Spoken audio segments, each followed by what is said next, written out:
Very interesting article in Consortium News, the Khashoggi affair and the future of Saudi Arabia.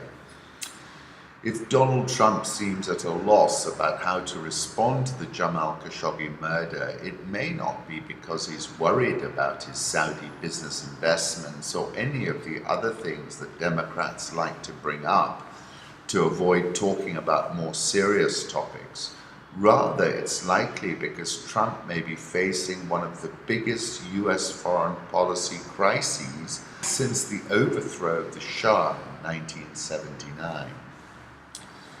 At that time, the US counted on support from Arab Gulf states no less frightened by the Iranian Revolution that included Saddam Hussein's Iraq, oil emirates Kuwait and Qatar, plus the Saudis themselves. But if the Saudi power structure were ever to crumble in the wake of the Khashoggi scandal, there would likely be chaos because there is no alternative to replace it. The consequences in terms of US imperial interests would be nearly incalculable. For decades, America has used the Gulf to shape and direct its interests in the larger Eurasian economy. Thanks to trillions of dollars in military investment, the Saudis control the spigot through which roughly 24% of the world's daily oil supply flows, much of it bound for such economic powerhouses as India, China, South Korea, and Japan. Should control pass to someone else, America would find its monopoly severely impaired. The effects would also be felt in Syria, where Israel is incensed by the Iranian presence. It would be even more so should the Saudi counterweight be removed. However, the kingdom may be less stable than it appears. This is the point I made last year. It was already in trouble when MBS began his rise in early 2015. The second generation of Al Saud rulers appeared played out along with their economic model. Talking about MBS began grabbing the reins and issuing orders. The results have been disastrous. Within weeks of being named Minister of Defense, his appointment as Crown Prince would take a few months longer.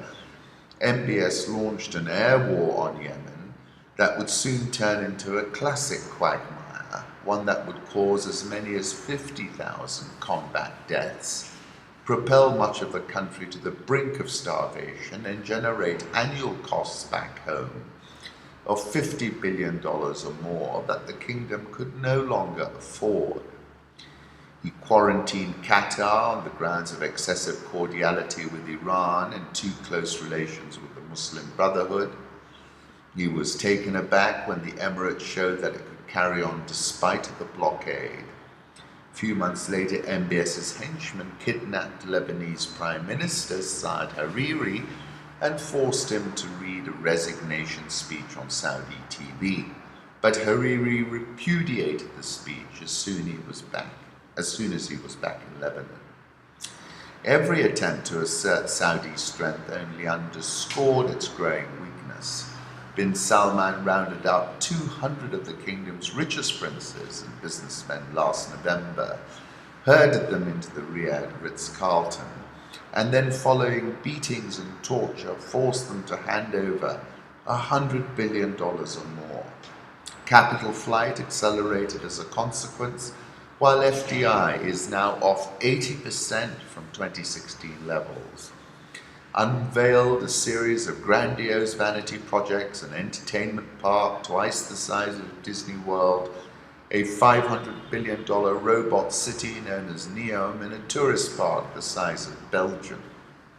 He hiked gas prices by 80%, slapped on a 5% sales tax, but then went on a Marie Antoinette-style spending spree, shelling out $550 million for a yacht, the Serene, $450 million for a painting, Salvatore Mundi, and $300 million for a French chateau.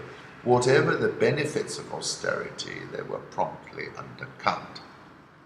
It's a great article, read it in full. Disaffected royals thus demand political change along with angry mullahs obsessed jihadis, and millions of jobless young people by flooding Saudi Arabia with oil revenue and high-tech armaments and allowing it to attack whomever it pleases. The US has contributed to an increasingly dangerous build-up of highly combustible forces. Of course, the Shah of Shahs, the revolution, I take you back to Kapuscinski's book, oil kindles extraordinary emotions and hopes, since oil is, above all, a great temptation. It is the temptation of ease, wealth, strength, fortune, power.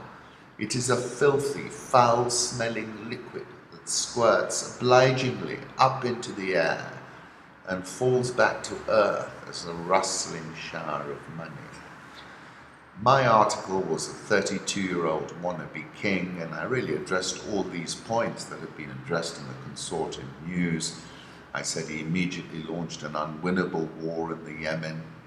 Assad, with his Russian, Iranian and Lebanese allies, has resisted the regime changes in Syria. Iraq, which was once firmly in the Saudi camp, is lost and now aligned with Iran completely. Qatar is lost. And I was talking about the existential paranoia in his head, evidenced by how can I communicate with them, talking about the Iranians, while they prepare for the arrival of Al-Mahdi al-Montazar. And that's the Salvatore Mundi as well, as it were. Talking about Saad Hariri, the Ritz-Carlton affair, and then I said in all the history books I've read, it's probably wisest to operate on one front, not two, and certainly not three. And I called it an unprecedented moment in the history of the kingdom, and the most perilous moment for the House of Saud that I can recall. Now we've learned that Crown Prince Mohammed bin Salman's agents attacked a blogger, Ghanem al-Dosari, outside Harrods. And whilst they were attacking him, he was with a friend. They said, "This is London, not Saudi." They said, "F-U-C-K, London, and the Queen is our slave." And I wrote on the 15th of October that Saudi Arabia is signaling loud and clear that its wannabe king is simply not tenable. He was already unconscionable, I know. Turkey demands Saudi Arabia reveal who ordered the Khashoggi murder, and I responded by saying this is a known known. Al-Jubair says Iran has been a primary actor for regional instability over the past 50 years. Today, two competing visions for the region. One is darkness and the other is of light. Saudi stands for the latter.